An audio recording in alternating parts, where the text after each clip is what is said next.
Então, pessoal, boa noite. Nós vamos começar a nossa aula de hoje. A temática que a gente está trazendo é impactos ambientais no Piauí. Então, a gente vai ver algumas situações mais específicas, né? Claro que a aula não abarca tudo que tem de impacto ambiental, porque tem muita coisa localizada e tem coisas que são mais gerais, né? E, lógico, a gente tem problemática de lixo, a gente tem problemática de saneamento básico, a gente tem problemática de falta de aterros sanitários, né, de queimadas, até nem botei nessa questão das queimadas, mas tem também, tem impactos do turismo também. Então, assim, tem muita coisa. Então, eu vou falar apenas alguns aspectos, né, que são mais são menos localizados, né? São mais gerais em relação ao estado. Então vamos começar com o lixo, lógico, o Piauí tem problema de lixo como em todo o resto do país, né? E o país, em relação ao resto do mundo, a gente já viu isso aí em aulas passadas, está numa situação bem delicada, né? Em termos de tanto de aterro, né, quanto destinação adequada do lixo, quanto em termos de reciclagem.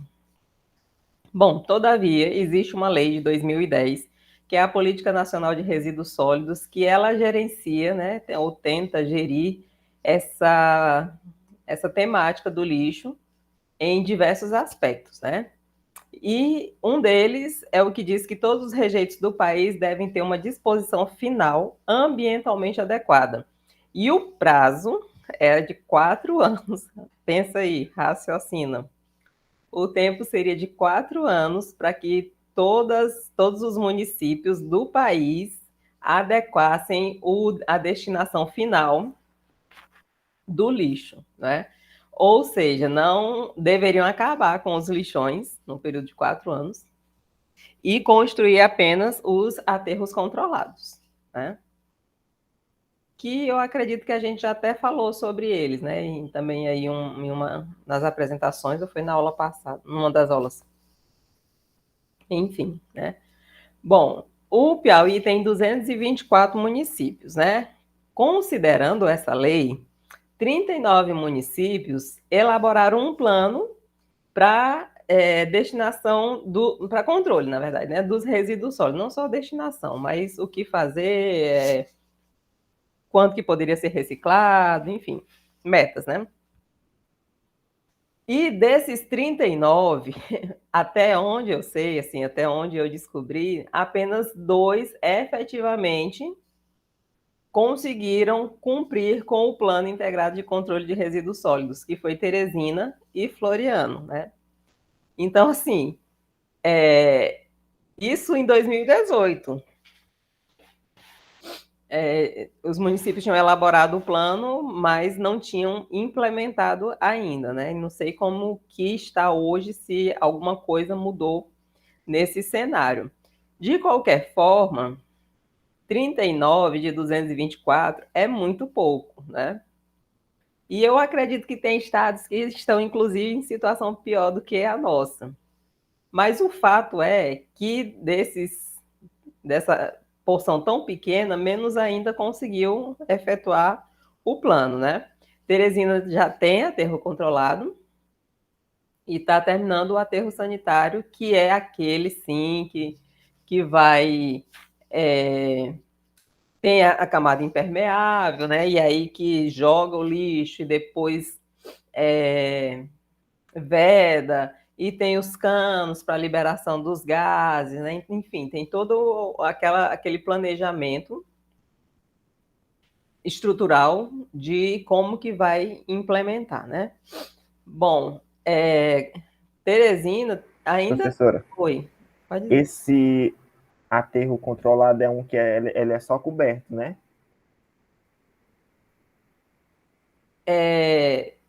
Joga um material para ele decompor, né? Assim, para Sim. cobrir, na verdade, né? Para Uhum. recobrir. E enquanto o sanitário mesmo ele é impermeabilizado, né? O de uma camada não passa para outra. O Entendi. controlado não, vai colocando em cima, né, um material para ajudar na decomposição, mas vai... no embaixo ele é também impermeável, né, é encimentado, também não é para alcançar o lençol freático. Mas o aterro sanitário, ele tem destino não só para o lixo, como também para os gases eliminados na decomposição do lixo. E aí, os dados aqui, alguns dados, algumas estatísticas, até 2033 o Piauí deveria, né? Não sei se vamos chegar nisso. Bom, a meta é que em 2033 o Piauí tenha 90% da população com acesso a esgotamento sanitário e 99% com acesso à água tratada. Essa meta está no marco regulatório do saneamento básico aqui do estado do Piauí, que é do ano passado, né? A Lei 14.026 de 2020. Então, vamos lá. Eu não sei por que botou 99% e não botou logo 100% da população com acesso à água tratada, né? Botar uma margem de 1% apenas. Discriminação. Chegou em 99%, por que não chega logo nos 100%, né? Mas, enfim, no ritmo que nós vamos, e assim, a gente sabe, muitos prefeitos, muitos governador nem digo tanto, mas muitos prefeitos, eles só se elegem por causa do dinheiro, porque quer ter o dinheiro. Compromisso mesmo de fazer uma cidade limpa, uma cidade desenvolvida, né? Uma cidade que seja não é habitável, mas que seja favorável para a população, né, ter acesso ao mínimo que é água, né, e esgotamento sanitário. Mas você vai no interior, em cidades, né, menores, quantas pessoas não têm a famosa latrina, né? Não sei se vocês já tiveram a experiência de ter que mirar no buraco para poder liberar as fezes, mas muita gente ainda está nesse sistema, né, de banheiro. E para fazer isso chegar a todos os municípios, né, e a todos os, sei lá, os povoados, né, porque para chegar em 99% da população é difícil, né? E com a privatização da Gespisa, eu devo reconhecer, assim, muita coisa melhorou, né?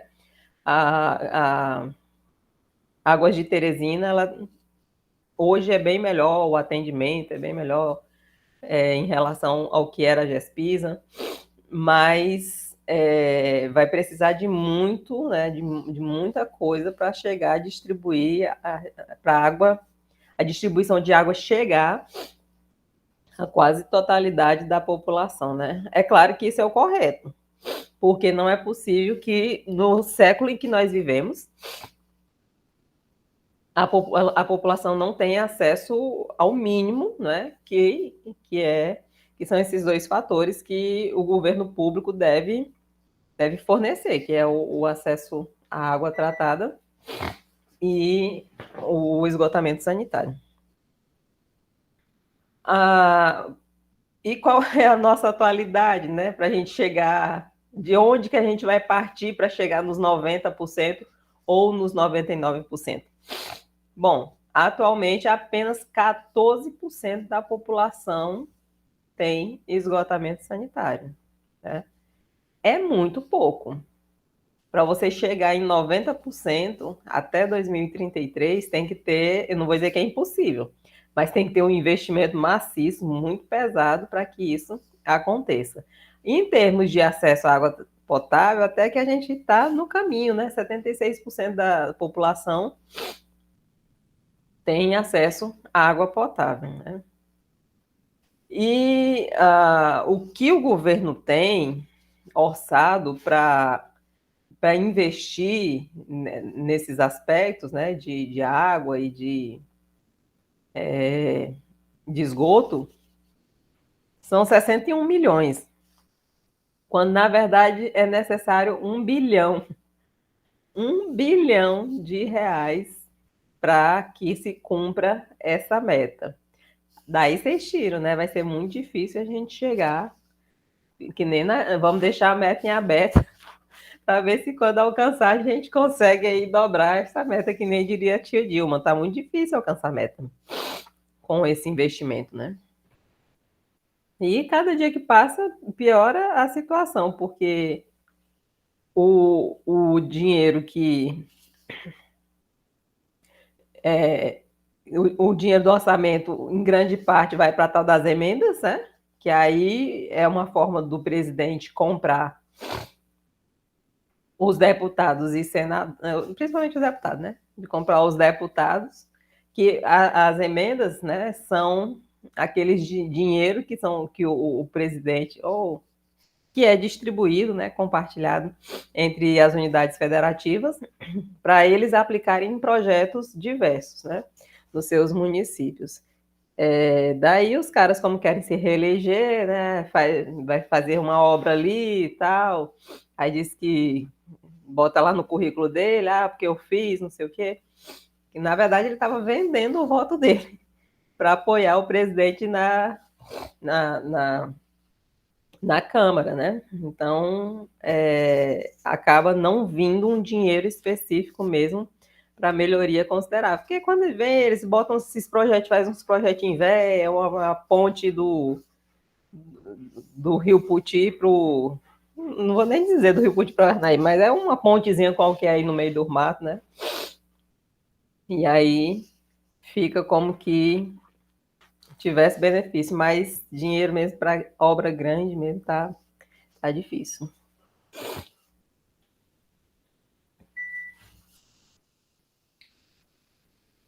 E esse problema de esgoto aqui em Teresina ainda não foi solucionado, né?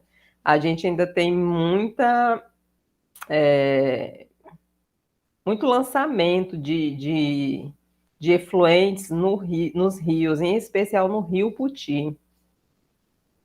E assim, quando, por exemplo, do Riverside Shopping, né? Quando foi feito o estudo de impacto ambiental do Riverside, que até o professor Valdemar participou desse estudo,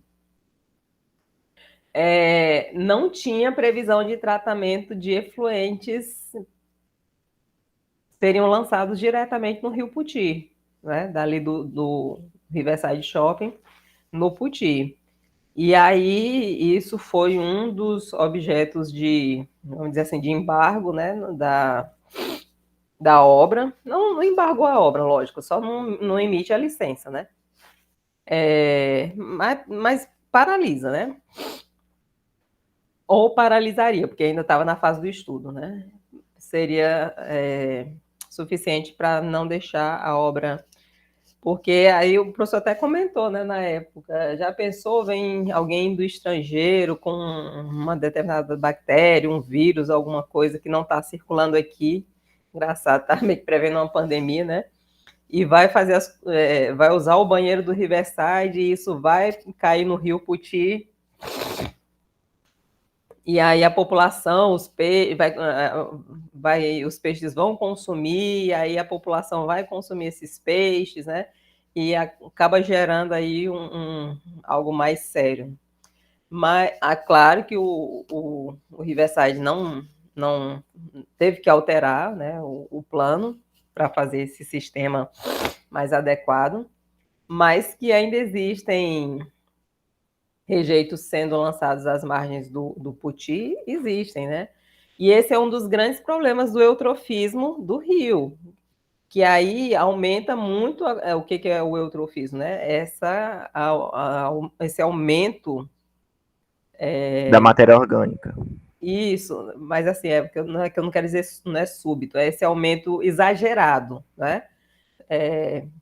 Demasiado, né? Um aumento demasiado grande da matéria orgânica na água do rio, e lógico que isso vai influenciar no desenvolvimento de algas e que vão se proliferar, não só as algas, mas também, no caso do rio Puti, né, as macrófitas aquáticas, né, elas são plantas aquáticas, que acabam cobrindo o espelho d'água e impedem a radiação solar e infiltrar, quebrando todo o ciclo, né? Toda a teia, toda a cadeia alimentar. Porque as algas não se reproduzem, porque não têm acesso à luz, o teor de oxigênio é reduzido também, aí acontece mortalidade de peixes, né? Quer dizer, há um reflexo sobre toda a cadeia alimentar. E, historicamente, o Piauí não, né? Teresina só remedia. Quando chega, engraçado que esse ano nem devem ter feito alguma coisa, devem ter multado essas empresas que estão lançando efluentes aí no Rio, eles mudaram, que esse ano eu não vi isso acontecer. Eu não reparei que tivesse fechado, né, que nem outros anos. Na verdade, acho que já tem alguns anos que não fica, né? Mas antes, né, tinha que botar a draga puxando, tirando as macrófitas aquáticas, porque senão o rio ia morrer, né? Então, era fundamental fazer isso. Hoje, assim, eu para ser bem sincero, eu não prestei muita atenção esses dias, mas eu tenho para mim que nesse período seco, não. Aliás, nos últimos períodos secos, eu acho que isso não está mais acontecendo. Deve ter mudado alguma coisa. E isso é problema de saneamento básico, né? São esgotos sendo lançados. Acontece também nas margens do Rio Parnaíba, tá? Mas não é como no Rio Puti. Por exemplo, Professora, oi. eu estava até olhando essa semana mesmo que eu tive que ir na UF, e aí eu passei ali na ponte, Na ponte. acho que é Juscelino Kubitschek, né?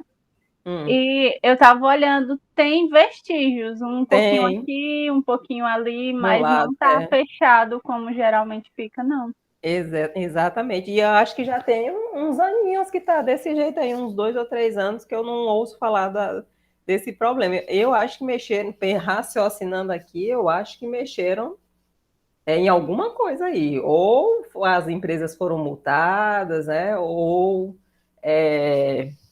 foram obrigadas a fazer uma adequação, né? Alguma coisa aconteceu aí que a gente não está tendo mais essa mesma situação. E aí eu estava lembrando que a Ambev também é na beira do rio, né? Só que é do Rio Parnaíba, né? Acho que é a Ambev ainda, né? Ali, acho que na Rio É, Alto de Carvalho. professora. Que antigamente era a Antártica, né? Eu fui lá quando era Antártica ainda, a fábrica da cerveja Antártica. E aí depois ela fundiu aí com outras, enfim, não entendo isso aí não. A gente foi conhecer a fábrica, mas viu também as estações de tratamento, a ET e a ETA, né? Que é a de afluentes e a de efluentes. E aí a gente viu o laboratório e o cara mostrou as amostras, né, de águas, tanto do afluente quanto do efluente, né? Eles mostraram como que a água vem barrenta, né, do Rio Parnaíba, que é a que vai ser utilizada na fabricação da cerveja. E mostrou, a gente viu toda a estação de tratamento, todos os procedimentos, como é que passa, floculação, decantação, tudo direitinho, né? E vimos a análise da qualidade da água que é lançada de volta no rio, né? E a água que volta para o rio, os efluentes que voltam para o rio, ela é mais limpa do que a que retira do rio, né? Os afluentes, a água que aflui do rio. Então, assim, isso é um ponto positivo, né? Uma empresa preocupada com a questão ambiental, né? Assim, na verdade, no fundo, eu não sei se é preocupado ou é medo de multa, né? Às vezes o dono tem essa questão ambiental clara na mente dele, tal, mas às vezes é só mesmo por medo de ser multado. O fato é que, para mim, é algo exemplar, né? O que o pessoal ali o que a fábrica ali da Ambev faz. E isso colabora para a qualidade. Agora sim, tem, por exemplo, outro ponto, né? Era ali, eu não vou saber dizer exatamente o nome do bairro, mas quando você vai na Avenida Maranhão direto, no sentido de quem vai para o Puti Velho, aí passa ali, eu sei que ali tem São Joaquim, eu não sei bem o nome daqueles bairros ali, não. Tinha um curtume ali, né? E era podre. Aquele povo que morava ali, acho que é Alto Alegre, que é por ali assim, enfim, eu não sei. Lá ali perto da região dos Parques da Lagoa do Norte. Era muita caatinga. Passar por ali era praticamente insuportável e a população vivia com aquilo. E fecharam aquele curtume, né? Então, se eu não me engano, era um que lançava mercúrio, né? Eu acho que ele lançava no Rio. E aí fechou, não sei porquê, e o povo deu graças a Deus dele ter fechado. Mas eu acredito que a situação com a legislação mudou muito nos últimos anos, né? E muita coisa que a gente via acontecendo já tem até melhorado. E espero realmente que continue, né? Que as leis imponham que as indústrias, as fábricas tenham ações de mitigação dos impactos que eles causam. Bom,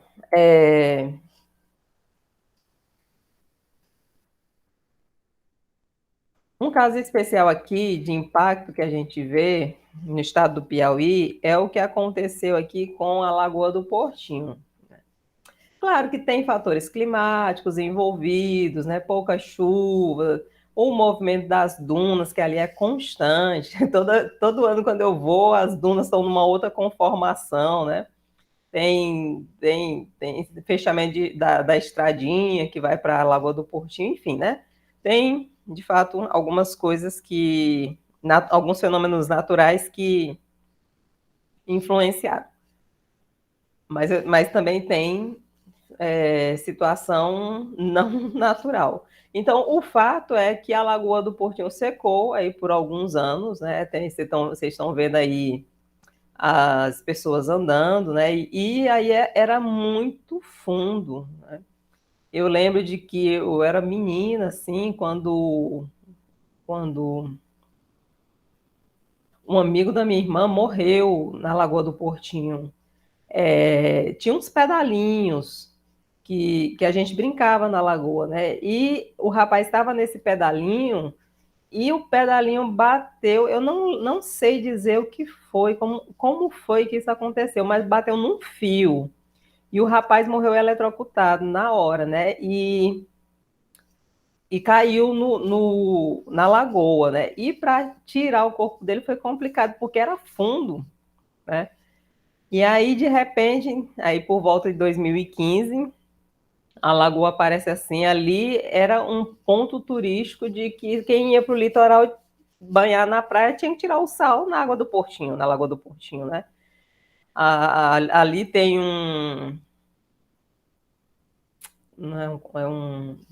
uma pousada, né? Uma pousada que ficou deserta praticamente, porque os barzinhos que ficam ali, as lanchonetes, restaurantes, fecharam tudo, né? Ficou. Eu, quando fui lá, não sei que ano foi, eu sempre vou, na verdade, mas eu não sei, quando eu cheguei do doutorado em Fortaleza, eu lembro de ter ido lá a primeira vez, e eu, com meu esposo, né? Não, vamos na Lagoa do Portinho, que é bom demais, você vai gostar, é um ponto turístico. Tal. Gente, quando a gente chegou lá, eu não sabia, né, que estava assim. Acho que foi por volta de 2015 mesmo, que eu voltei do doutorado em 2014, né? Foi quando eu assumi aqui na UF, acho que em 2015 a gente foi lá, e aí eu me deparei com essa situação, né? Triste, eu digo, oh, minha gente, foi mal aí, não pude nem mostrar para o marido, né, o que era a Lagoa do Portinho, porque estava completamente abandonado. Todos os barzinhos, tudo, enfim, fantasma, né, aquela cidade fantasma. Mas o que aconteceu também foi barramento do rio, porque fazendeiro, né, um dono de terras, fazenda, sei lá o que é, que o rio passava dentro do terreno dele, fez um barramento no trecho do rio que passava, né, na propriedade dele, e não estava a água abastecendo a lagoa, né?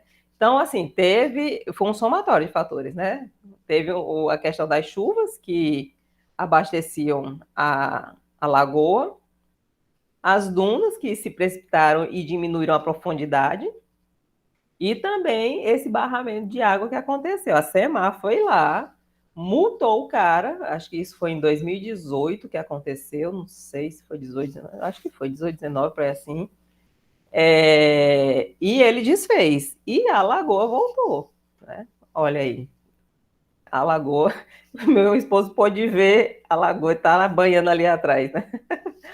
Pôde ver, então, a lagoa com água, né? Eu até gravei um videozinho, tem aqui o link, né, no meu canal, mostrando, né, o que foi que aconteceu, mas falando que a lagoa voltou a ter água, que é um dos pontos turísticos, né? Voltou a ser, e já tinha bastante gente, né, nessa época, nesse dia que eu fui ano passado. Acho que isso aí foi em novembro do ano passado. Mas, enfim, o bom é que, pelo menos, esse impacto, né, foi diminuído. Falta chover um pouco mais, né? E, inclusive, quem já foi lá sabe que agora tem um outro ponto turístico, né? Quando você vai na estradinha para a Lagoa, entrando à direita, tem um poço azul. E aí, é porque eu não botei foto aqui, mas também tem vídeo do Poço Azul lá no canal. Vocês podem ver, né? O vídeo lá. Que se formou aí devido às chuvas, né, dos últimos anos, e é um novo ponto turístico. O pessoal vai, toma banho, tira foto, enfim. Acho, assim, fiquei muito feliz, né? Eu fico feliz com esses retornos, né? Esses presentes que a natureza. Na verdade, não foi só lá no Piauí, né? Aqui para o norte também, eu sempre confundo se foi Barras ou foi Batalha. Acho que é Batalha, não tenho certeza não. É com B, é com Bar. Também tem uma lagoa numa propriedade particular, né? E o cara tem todo o cuidado. Eu vi uma reportagem, foi do Piauí TV. E aí, assim, achei muito bacana também, né? Mas foi desse mesmo período que se formou. E também em outras cidades também, nesse mesmo período, se formaram, porque a gente só conhecia a de Jeri, né? A Lagoa Azul de Jeri. Mas hoje já em outros cantos já tem essas famosas lagoas azuis aí. Depois eu vou ver se eu boto essa foto nos slides. Mas, enfim, tá no YouTube. Bom, outra atividade que traz aí certos impactos é o turismo. Na verdade, onde tem homem, onde tem o bicho homem, tem impacto, né? E aqui estão listados algumas dimensões do turismo, né? A própria dimensão turística, a dimensão ambiental e a dimensão social. Aqui foi retirado de um estudo de impacto ambiental seu nome, deixa eu ver bem aqui. Não, acho que não lembro agora qual era o trabalho. Mas, enfim. Então, quais são os aspectos turísticos a serem avaliados, né? E depois tem a tabela dos impactos, né? Então, aqui são as dimensões. Primeiro, vai ter que lidar aí com a capacidade, vai ter que analisar a capacidade total de alojamento, precisa ter, quem vai visitar precisa ter acesso, né? Tem a necessidade de guias e monitores, né? Então, quantos seriam necessários? Tem segurança? Tem instalações e facilidades turísticas, como bares, lanchonetes, restaurante, hotelaria e tal. Quantas questões ambientais, né? Qual vai ser o consumo e como que vai estar a qualidade da água? O que vão fazer com os resíduos sólidos? Qual a demanda energética aí para essa região turística, o que vão fazer com o esgoto, né? Ali um problema, por exemplo, de Fernando de Noronha, a questão do esgoto ali é séria, né? Porque eles estão numa ilha, né? Então tem que ter todo mundo que tem ali, que mantém uma pousada, um hotel, alguma coisa assim, tem que ter um projeto que preveja aí inclusive uma quantidade, né? Porque lá tudo é contabilizado, pode tantos turistas, né? Tudo é contabilizado para não ultrapassar a capacidade do local. Então, aí tratamento de esgoto, quais vão ser as áreas que vão ser preservadas, que vai ficar intacta, né? Que não tem acesso ao turismo, por exemplo, aqui em 7 cidades.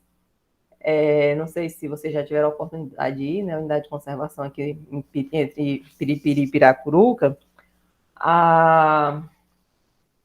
Lá tem locais que o povo visita e tem cidades que o povo não visita. É assim, o turista comum, que só quem pode ir são pesquisadores, né?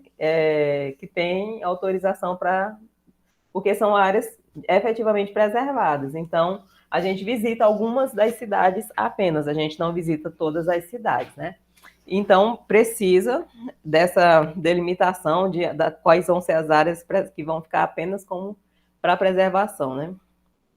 Quais são outro aspecto que tem que ser avaliado são os impactos da produção rural, e também se a área tem certificação ambiental ou turística. E aqui, alguns aspectos na dimensão social, né, como capacitação e treinamento profissional para os funcionários, aqueles que são residentes ali do local que vão atuar nesse turismo, funcionários residentes locais com capacitação em turismo, tal, né?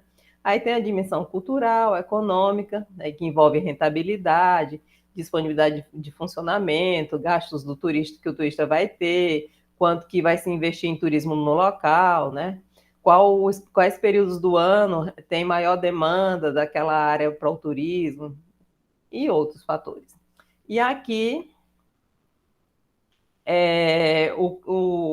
a dimensão ambiental que foi avaliada e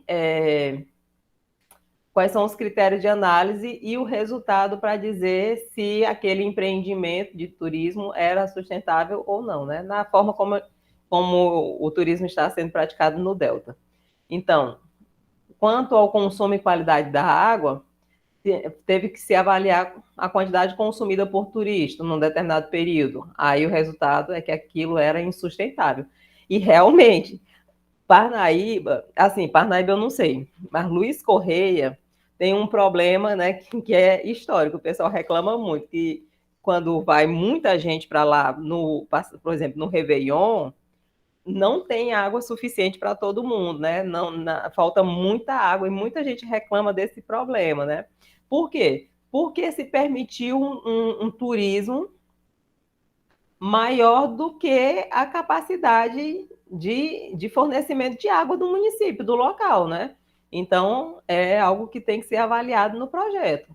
Aí, programa de redução do consumo, desperdício e reuso da água, aí estava ok no projeto, né? Tá tudo direitinho. Então, quanto à geração e manejo dos resíduos sólidos, a quantidade que foi gerada por turistas num período X, insustentável, ou seja, muito grande o lixo, a quantidade de lixo que os turistas geravam em termos de resíduo sólido, né?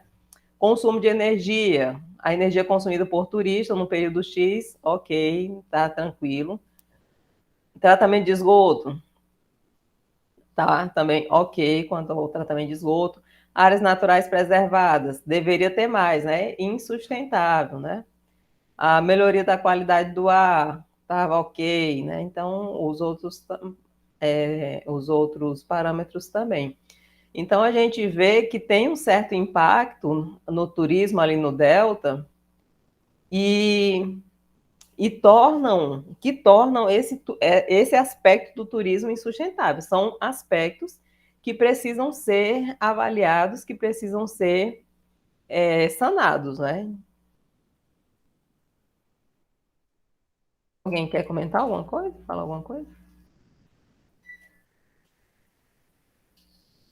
Não?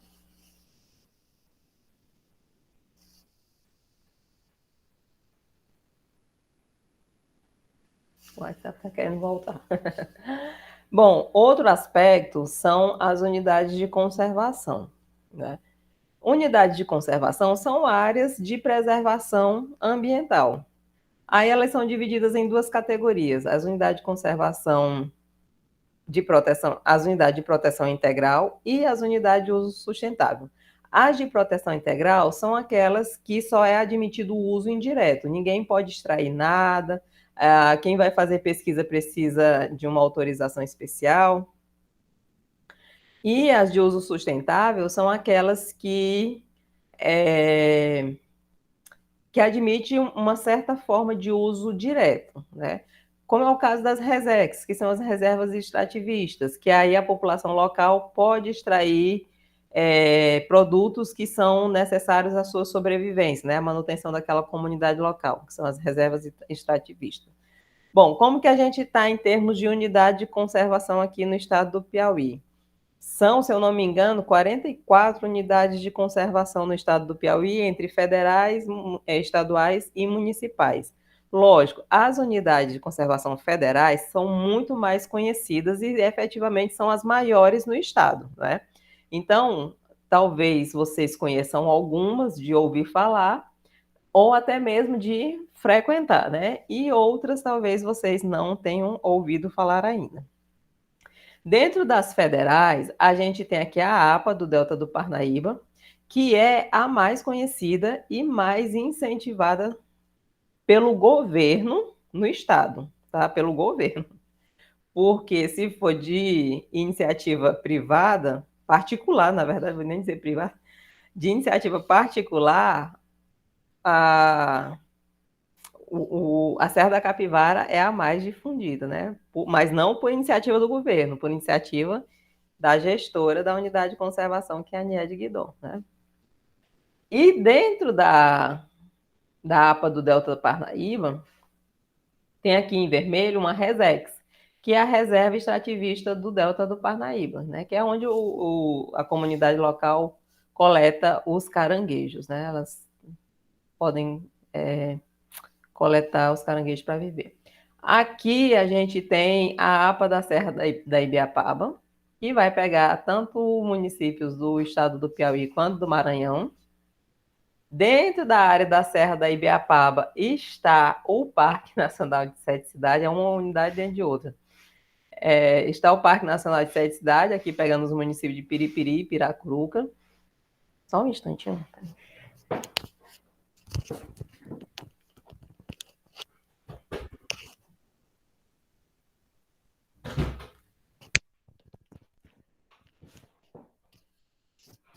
Aqui também, né, pegando Piauí, Ceará e também o Pernambuco, a gente tem a APA da Chapada do Araripe. Aqui em roxinho está a Serra da Capivara, muito próxima aqui da Serra das Confusões. Aqui está a Estação Ecológica de Uruçuiuna. E aqui está o Parna das Nascentes do Rio Parnaíba, que pega,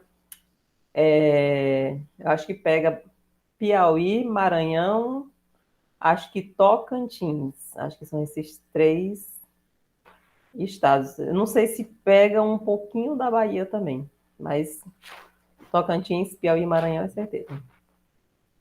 E tem aqui, bem pertinho de nós, a Flona Palmares, né? Que é a Floresta Nacional de Palmares. É a única flona que a gente tem aqui no estado do Piauí e é a menor unidade de conservação federal. Fica bem aqui do lado da Major César. Tem muita gente da universidade que faz trabalho lá com o gestor lá do ICMBio, o Gaspar, né? Ele ama, assim, receber gente. Na verdade, ele o Gaspar é a Niede Guidon da Flona.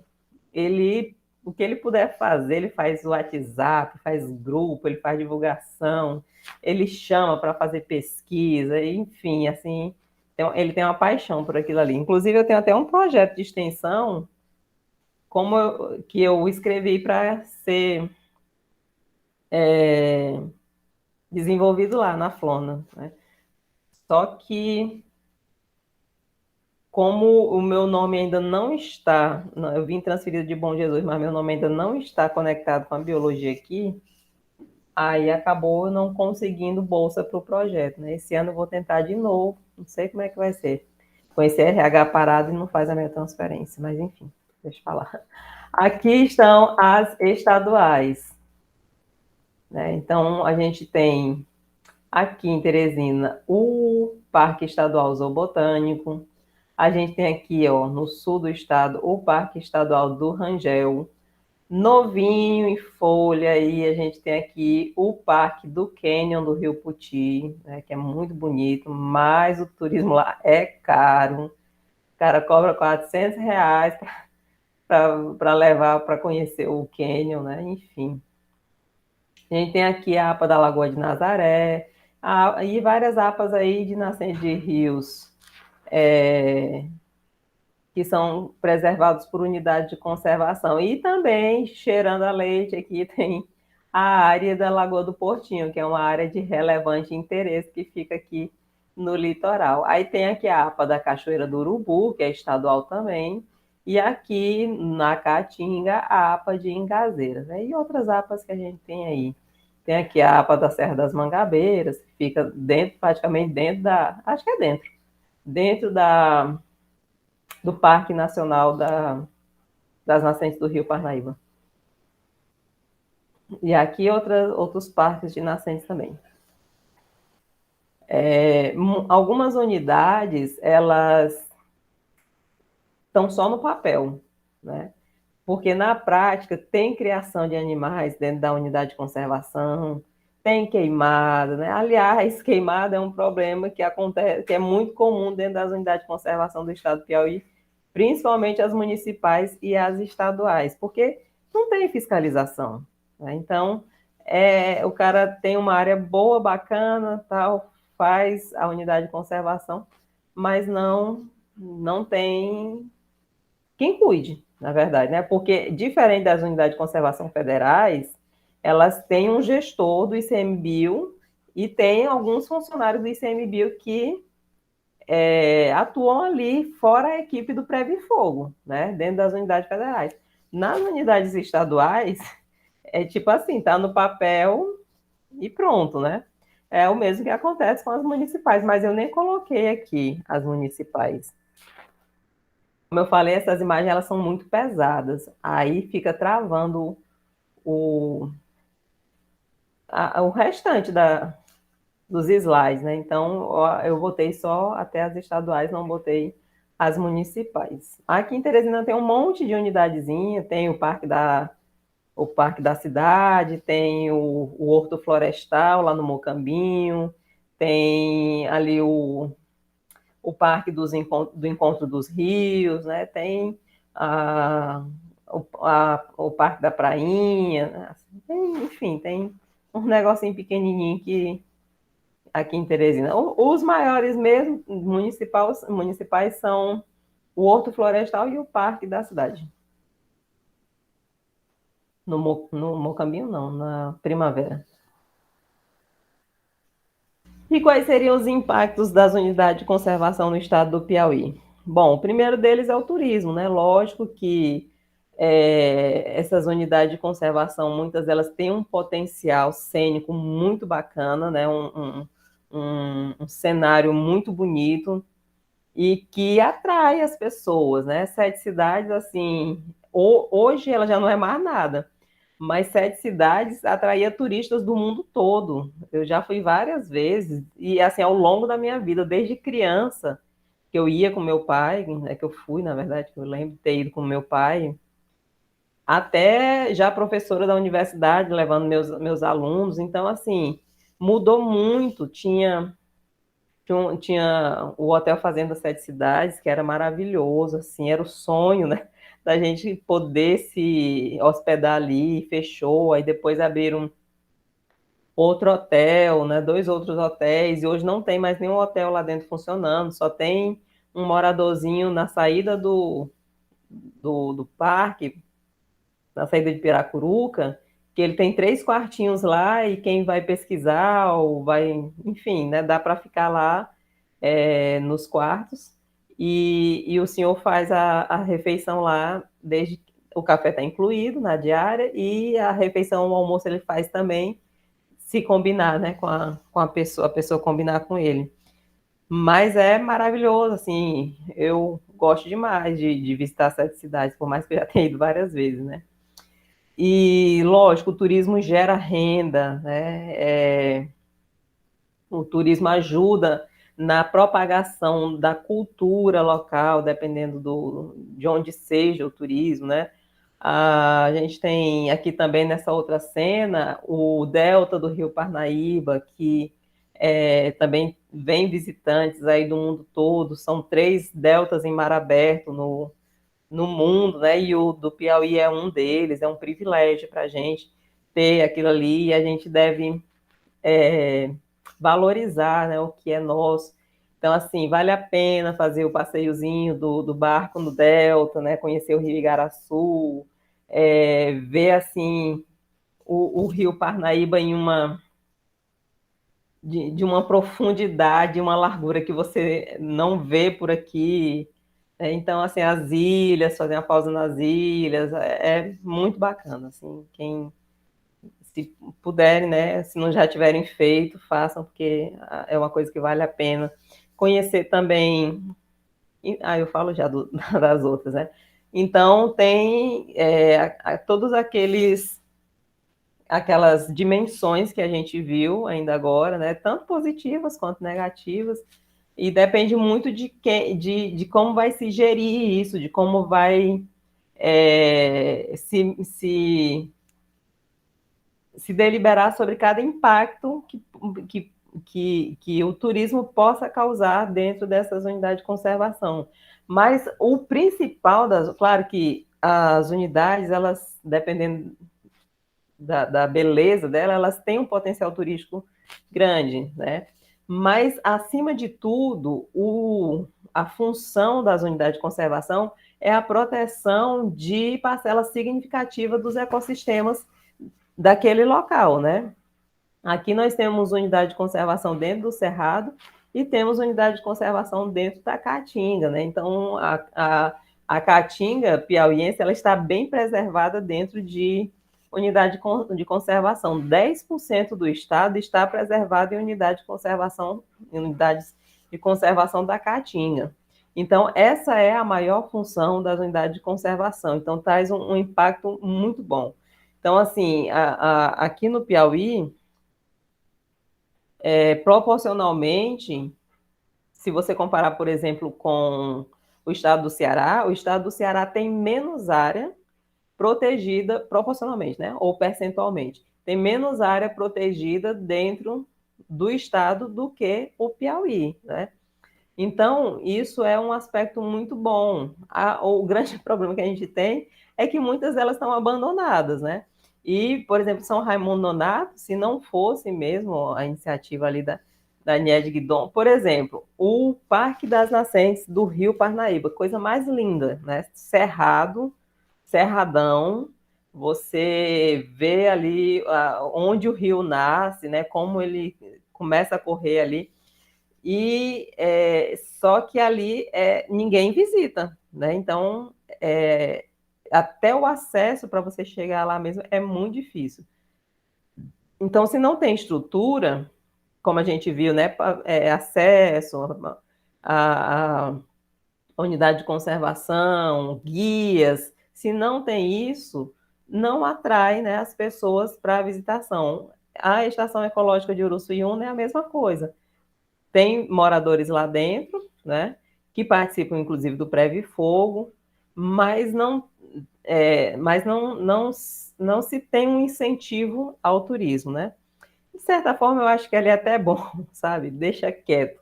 É melhor esses locais que tem pedra mesmo, rocha, para ser visitado do que esses locais só de vegetação, né? É melhor esses locais só de vegetação ficar mesmo preservados e esses outros podem ser visitados. Aqui a Serra das Confusões, também muito bonito, pouquíssimo divulgado, também difundido, né? É uma unidade de conservação que fica no município de Caracol, pega também o município de Bom Jesus, fica ali ao sul do Piauí.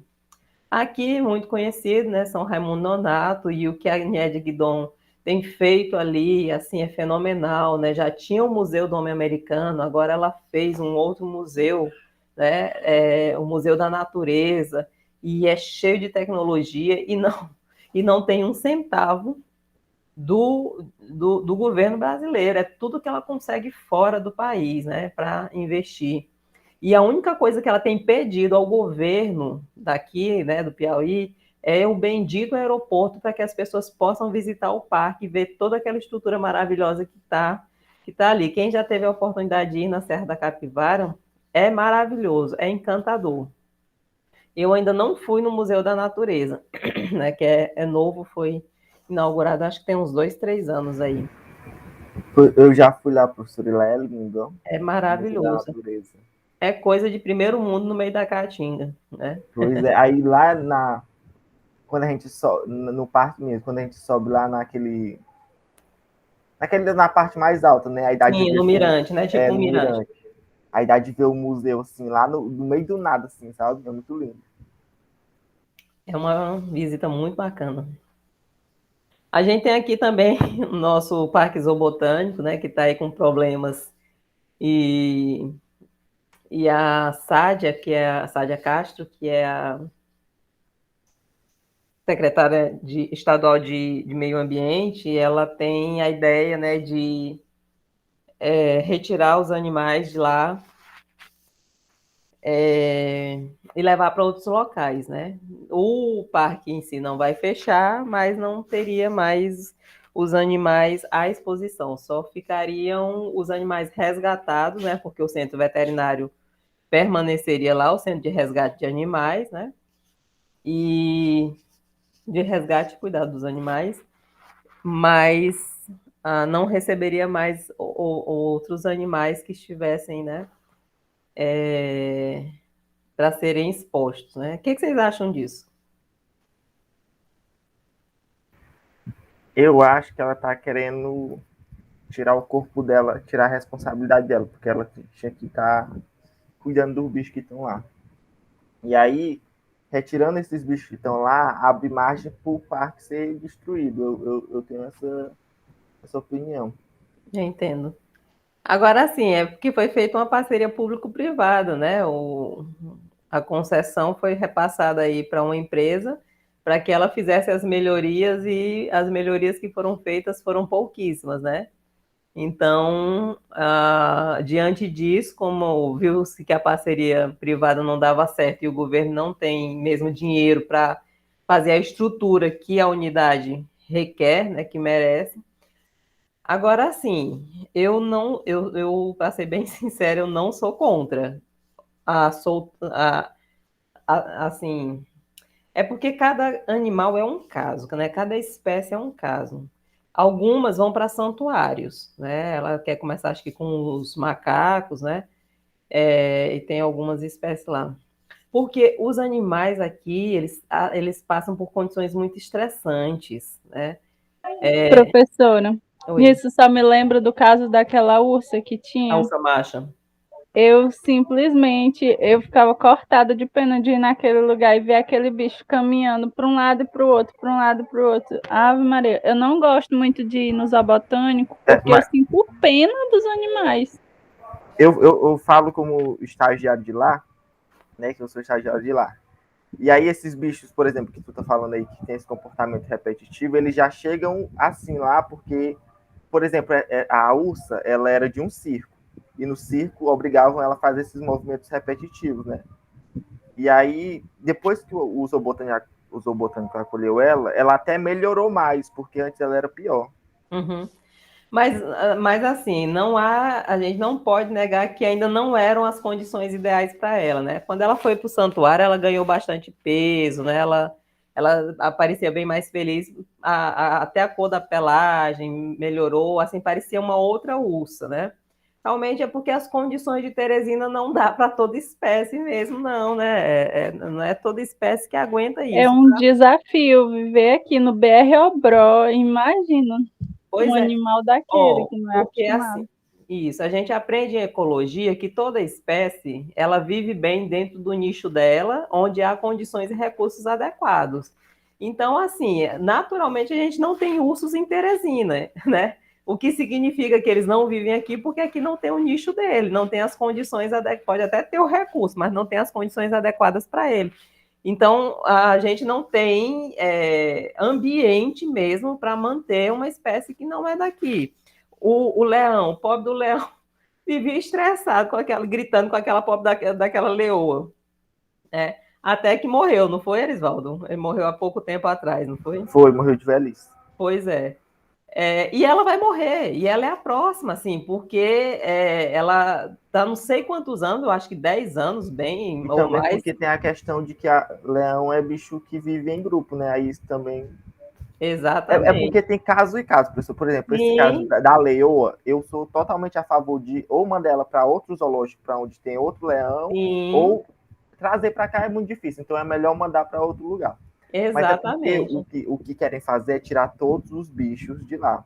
Uhum, E isso abre muita margem para começarem a sucatear mais ainda o parque, porque, querendo ou não, todo esse descaso com o parque, ele é proposital para que coisas como essas, por exemplo, de começar a mandar o bicho para outro lugar, muitas vezes que não tem nem o plano de manejo certo, sabe? Porque uhum. o do macaco, por exemplo, eles só querem pegar o macaco e jogar no mato. É basicamente isso que querem fazer. Não tem um Mas, plano de manejo adequado, sabe? não, assim, o do macaco até que nem é assim. Eu acho que eles vão para um local mais adequado, né? Só que na ideia da Sádia tem também a possibilidade de soltura na natureza, né? Que você está falando que é rebolar no mato. Realmente, tá certo, é jogar no mato, né? O Não, mato, o mato, os que podem voltar para o mato, que voltem, mas que tenham o plano de pronto. manejo corretamente, porque não é só pegar um bicho do zoológico e Isso, soltar no mato, porque é a morte exatamente. certa do bicho.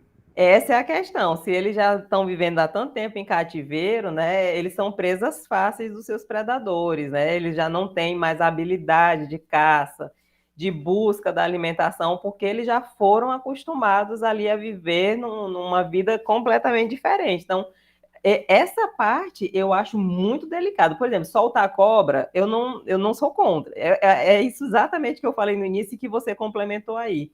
Cada caso é um caso, né?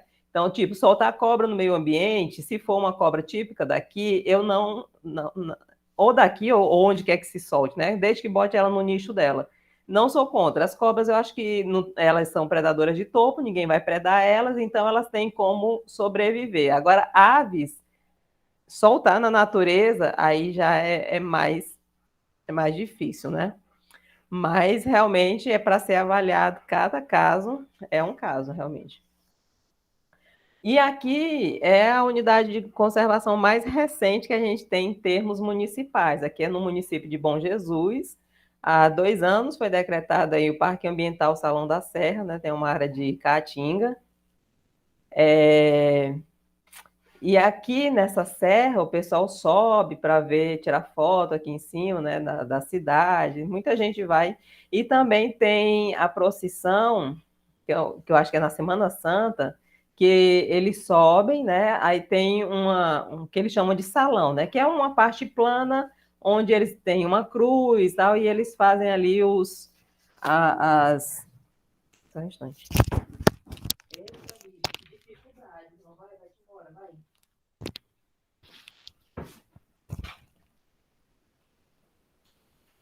Que eles fazem aí essa parte religiosa, né?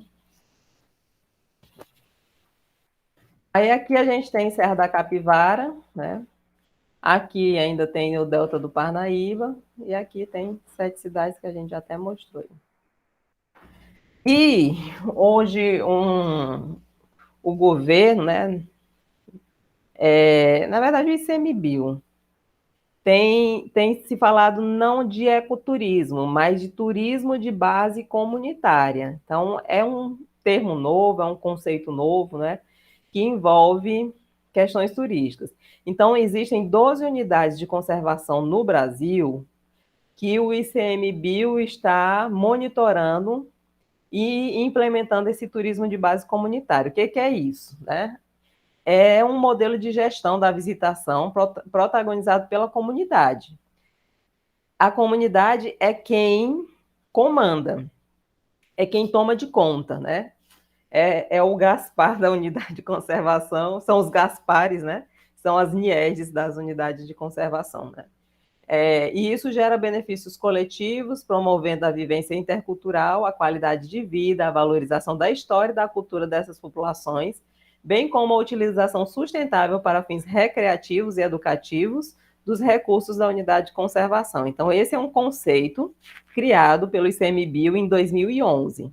Dentre as 12 unidades de conservação, a gente vai ver aí, que no Brasil, que estão nesse modelo de turismo de base comunitária, tem uma piauiense, né?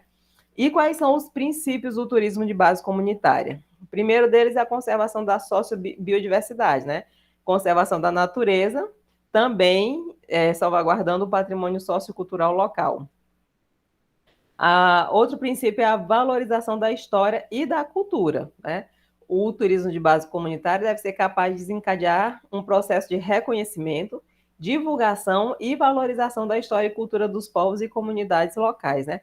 Nesse turismo de base comunitária, como o próprio nome diz, a comunidade se envolve na gestão do turismo, quer seja melhorando a sua situação financeira, quer seja preservando os seus traços culturais, quer seja monitorando a preservação do meio ambiente, né? Então, aqui, a comunidade é o protagonista do turismo, né? Esse turismo também prevê equidade social, ou seja, não é alguém que... Assim, dificilmente isso aqui vai ser implementado dentro de uma unidade de conservação privada, particular, né? É implementada dentro das unidades de conservação da esfera federal. Partilha dos benefícios deve ser de forma justa entre os atores envolvidos, né? Então, assim, não é um dono que manda e recebe o maior lucro. A partilha de tudo que é benéfico deve ser feita entre todas as pessoas que estão envolvidas na gestão dessa unidade de conservação, né? A unidade de conservação tem-se em mente nesse turismo TBC, né? Que a unidade de conservação é um bem comum, né? Deve haver também transparência, as informações, quer sejam ambientais, sociais ou financeiras relacionadas ao TBC, devem estar à disposição de quem quiser ter acesso a elas, né? Planilhas de custo, de gastos, de entradas, né? Impacto sobre o meio ambiente, de como que está fazendo, ou sobre a própria sociedade local, devem estar à disposição de quem quiser ter acesso. Aí, como eu falei para vocês, no Brasil, o ICMBio tem implementado o TBC em 12 unidades de conservação, né? Uma aqui no Sul, 3 no estado do Rio de Janeiro, algumas na Bahia, e aqui entre Piauí e Maranhão está o nosso Delta do Parnaíba, né? Tem também 3 aqui no Pará e uma na região, no estado do Amazonas, né? Então, aqui na APA do Delta do Parnaíba, desculpa, não é na APA, é na Resex. Aqui na Resex do Delta do Parnaíba, né, a experiência de TBC da Resex se destaca no componente capacitação, né, incluindo uma articulação para acesso ao Programa Nacional de Acesso ao Ensino Técnico e Emprego, ou seja, a ideia aqui é capacitar os coletores, os catadores, né, os catadores de... Acho que é catadores que chamam, de caranguejo, né? Então, inclusive, fazendo com que os jovens tenham algum tipo de capacitação técnica, né, para saber gerenciar o turismo de base comunitária aqui nessa região, porque ela fica dentro do delta, então, na verdade, as pessoas não vão visitar necessariamente a Resex, né? Elas vão visitar a APA do delta do Parnaíba. Como a Resex está lá dentro, acaba englobando também as pessoas que estão ali sobrevivendo do caranguejo, né? De tirar o caranguejo. E aqui, acho que a última parte, vamos falar dos impactos das barragens, né? E aqui no estado do Piauí, a gente tem, ao todo, 215 barragens cadastradas. E aqui estão elas localizadas. Você vê que a grande maioria está aqui na região semiárida, né, que é essa barriguinha aqui do estado do Piauí, e nessa região aqui, centro-norte, né, é onde está a maioria. Dessas 215 que se conhece, né, dessas 215 barragens, 12 não se tem informação, 139 estão em funcionamento, terminadas em funcionamento, 13 estão em construção, 21 estão na fase de projeto e 30 estão nos estudos preliminares para saber se podem ser implementadas. Dessas 215 que engloba todas essas categorias, apenas 33 foram fiscalizadas, né? E apenas 49 possuem coordenadas geográficas, que se sabe ao certo mesmo pelas coordenadas onde se localizam. Aí, assim, dessas 215 barragens que são cadastradas, claro que algumas ainda nem viraram, nem saíram do papel ainda, outras ainda estão sendo construídas no papel, né? A gente tem informações bem delimitadas sobre algumas, né, dessas barragens. E, inclusive, essas 6 aqui, elas são não só as mais conhecidas, mas tem se notado problemas nessas barragens que nos últimos anos foi requerido aí, inclusive foi enviado um dinheiro do governo federal para melhorias, né, nessas barragens, que são a barragem do Bezerro, que fica em Zé de Freitas, a do Emparedado, que fica em Campo Maior, a Petrônio de Portela, que fica em São Raimundo Nonato, a de Piracuruca e a da Pedra Redonda, que fica em São Francisco do Canindé. São barragens que apresentavam problemas que possivelmente pudesse causar algum tipo de tragédia, né? E aí, as mais comuns, assim, as que a gente ouviu falar, né, mais recentemente, uma delas é essa barragem do Emparedado, em Campo Maior. Olha isso aqui, né? Aqui é uma matéria que fala que 5 barragens são monitoradas por suspeita de vazamento e fissura. Essa daqui não tem suspeita, né? A gente tem mesmo a visualização da rachadura na barragem e a água correndo para cá, né? E isso aqui, essa preocupação, ela surgiu em 2019, né? Que o start foi a tragédia que aconteceu em Brumadinho. Aí, com isso, o Instituto de Desenvolvimento do Piauí intensificou a fiscalização das barragens no estado. E as 2 piores, que foram as que estão numa situação de risco maior, são essa daqui e a de José de Freitas. Eu mostro aí depois, eu acho que tem uma matéria com ela. Agora, aqui, não sei se vocês lembram, se ouviram falar depois, se presenciaram, o que aconteceu ali na barragem de Algodões, em Cocal. Alguém lembra dessa história? Sim, professora. Inclusive, eu escolhi as barragens do Piauí para mim falar. Pois eu vou falar. Você vai falar dessa? Não, pode falar. Não. Pode falar. Tá. A barragem de Algodões, né, como vocês veem aqui, ela tinha esse paredão aqui. E o pessoal começou a perceber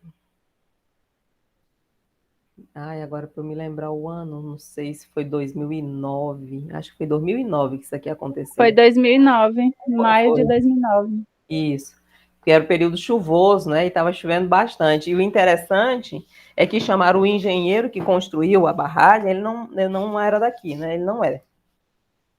E ele, porque a população estava temendo o rompimento da barragem. E aí ele veio olhar e disse que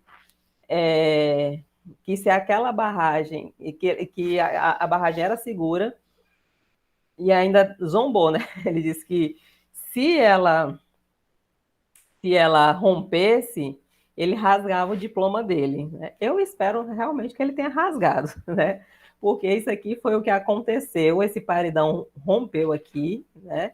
E a lama passou aqui. Ó, você vê aqui a barragem Algodões, né? Aqui está o letreiro. E isso aqui foi lavado, né? Essa parte aqui do paredão foi levada pela enxurrada.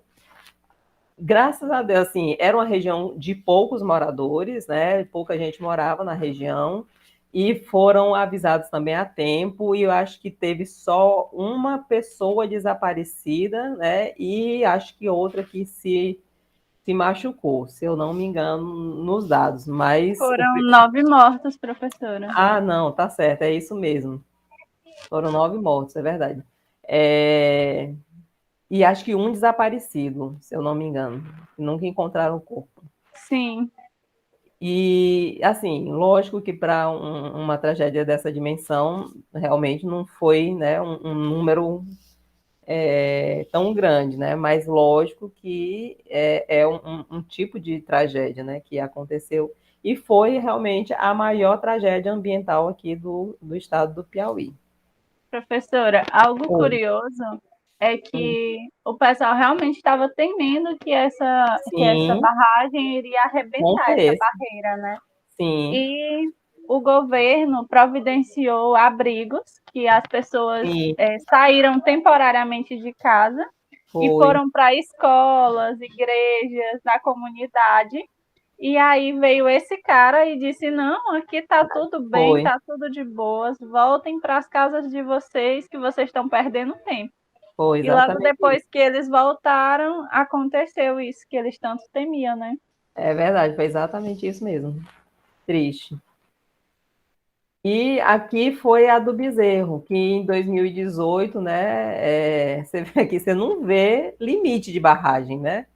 Tá tudo inundado e foi assim um período que você vê aqui, né, paredes caindo, aqui erosão hídrica, né? E aqui, ó, moradia, que é uma parede, caiu um pedaço da parede. Então, o pessoal estava temendo muito aí o rompimento dessa barragem, mas o governo, ó, casinha bem aqui, ó, temendo, podendo a qualquer momento a água entrar na casa, né? Mas essa barragem, inclusive, foi um ano antes de Mariana, né? Essa barragem aqui, ela logo o governo foi enviado, né, ou enviou as dragas para aumentar a profundidade, né? E aí conseguiram resolver, não teve inundação devido ao transbordamento dessa barragem, né? Mas tem parentes que moram ali, que tem casa ali em Zé de Freitas, e a preocupação foi grande, né?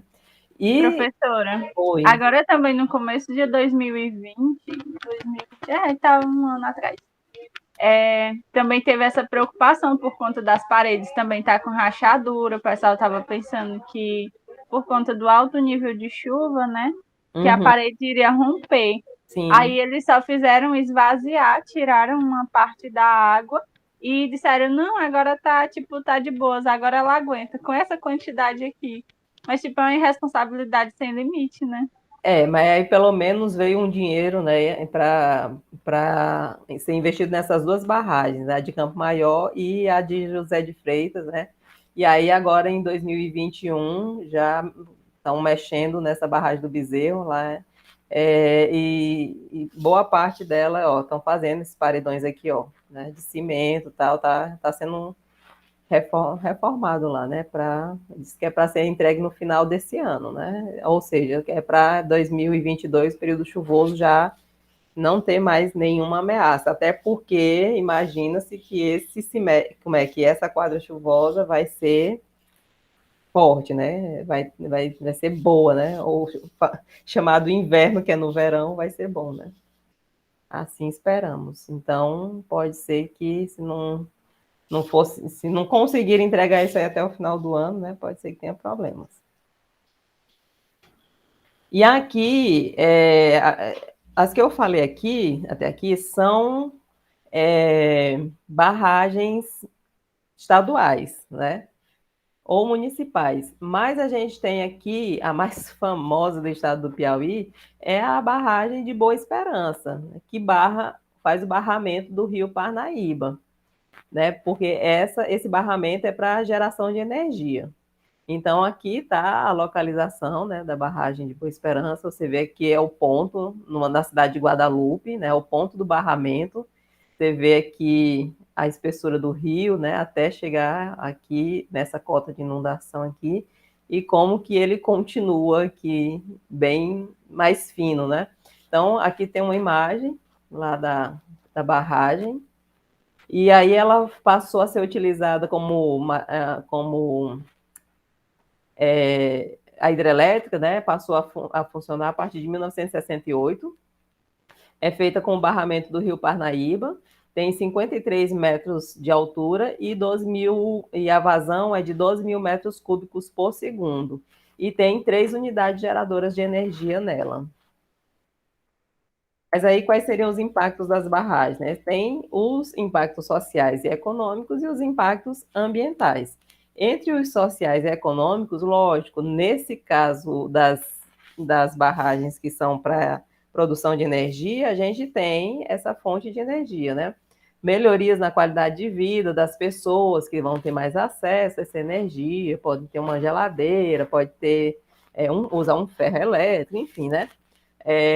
Também pode ser fonte de renda para as pessoas que estiverem envolvidas, tanto direta quanto indiretamente, né? Tem um impacto tanto direto quanto indireto. E também pode ter também sobre o turismo. Ali, por exemplo, em Sobradinho, aqui é porque não é muito divulgado, né? Mas em Paulo Afonso, na represa de Sobradinho, né, que é barramento do Rio São Francisco, é a coisa mais linda, né? Então, assim, atrai turistas, né, para lá para ver aquilo ali. E entre os impactos ambientais está a morte das plantas, porque vai ser feito o alagamento, né? No momento que você barra, aquela água se estende por um trajeto maior e alaga, ou ainda desmatamento em algumas áreas que vão ser alagadas, né? A morte dos animais por afogamento ou deslocamento dos mesmos para outras regiões, né? A migração dos animais. Reduz a biodiversidade, podendo até causar extinção de animais. Também fragmenta os hábitats, porque a gente tem uma diferenciação nítida entre a montante e a jusante, né, da barragem. Redução da fertilidade a jusante, porque os o barro, né, a areia que vai sendo levada no rio, que vai sendo transportada pelo rio, ela vai transportando nutrientes também. E a tendência, no curso normal de um rio, lá na desembocadura dele, né, no seu afluente, no rio que ele vai fazer o braço, né, que ele é braço. Esse rio principal da bacia, ele vai receber mais nutrientes que vêm no solo, então ele tem ali, quanto mais baixo, quanto mais próximo da desembocadura, mais nutrientes tem aquele solo. Então, quando essa argila não é levada, porque ela fica parada ali na barragem, acaba diminuindo os nutrientes que vão ser carregados também, né? Então, reduz a área de floresta, aumentando a problemática do sequestro de carbono, tendo influência no clima. Se houver plantações em derredor, né, com o uso de agrotóxicos ou fertilizantes, esses fertilizantes vão ser acumulados na região da barragem, né? O que vai levar à eutrofia, né? Vai tornar o rio eutrófico, favorecendo aí o que a gente chama de bloom, né? Que é essa proliferação exagerada de algas, mexendo com toda a cadeia toda a cadeia alimentar dentro daquele hábitat, né, daquele ambiente. E também aumenta a evaporação, porque está represada ali aquela água parada e com a incidência da radiação solar, as moléculas se afastam mais umas das outras, né, aquecem, se afastam e acabam se transformando em vapor d'água e evaporando. Então, isso influencia também na perda de água